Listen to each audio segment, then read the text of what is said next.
If you're starting out, you've probably heard of the term Footsies. This poking style of gameplay that's kind of like little brother nightmare fuel.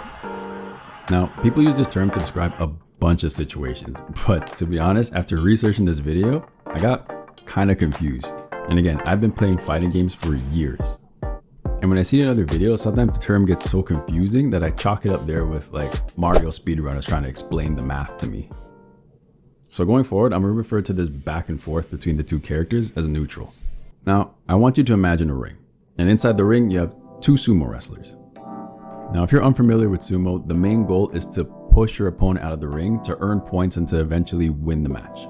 Simple. So what I love about sumo is that that concept is pretty much the same with every fighting game.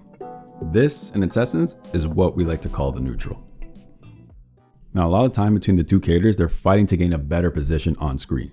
We can think about it like this. The more space that you control, the more room that you have to do activities. So many activities! So for many fighting games, neutral control becomes a very fundamental aspect of the game itself. And it kind of makes sense. Just like dominating the paint or controlling more space before the end zone, you have more control of what your opponent can or cannot do.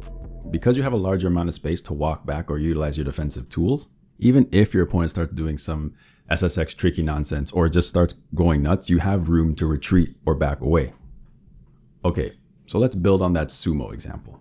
Now you see it a lot of the time in sumo. Wrestlers will use their hands and their arms to create space or check their opponent, trying to knock them off balance. Yo, I'm not gonna lie, the slapping's pretty hilarious, but it has its reasons. Just like those sumo wrestlers having their own attacks, you have your own buttons. Light punch, light kick, heavy kick, you get the gist. Now, like I said, these tools are used to punish, to control, to check your opponent. So what if your opponent understands this concept also, and they're controlling the space and they're poking you and checking you? What do? Yeah, you counter. And fighting games are not always called counters, so sometimes we refer to them as punish or punishes. So a whiff is the amount of times after your opponent attacks and they have to return back to that neutral state. A punish is what you can do before they get back to that neutral state. We call it a whiff punish. And I can always feel this burning question: how am I supposed to react to that if the move is crazy fast? Now, whiff punish is going to take practice. You have to be extremely familiar with your character's buttons. So for us at the beginner or intermediate phase, whiff punishing becomes about 70% prediction and 30% reaction. And don't compare yourself to the pros. A lot of these guys have some kind of superhuman reaction speed. But keep this in mind, actually anticipating your opponent's next move is what's going to get you from that intermediate to that higher level. Now, as you start learning your opponent, you are going to push them out of their comfort zone and start backing them against the wall. And a lot of the time in these scenarios, they're going to press something. They're going to press a lot of buttons. Understanding what buttons you have and what options they have when their back is against the wall is going to help you with that uncomfortableness prediction. So understanding your moves, understanding their moves, and understanding the territory that you have under your control is what's going to help you predict what they can and cannot do. So let's make it harder. What if your opponent has a projectile?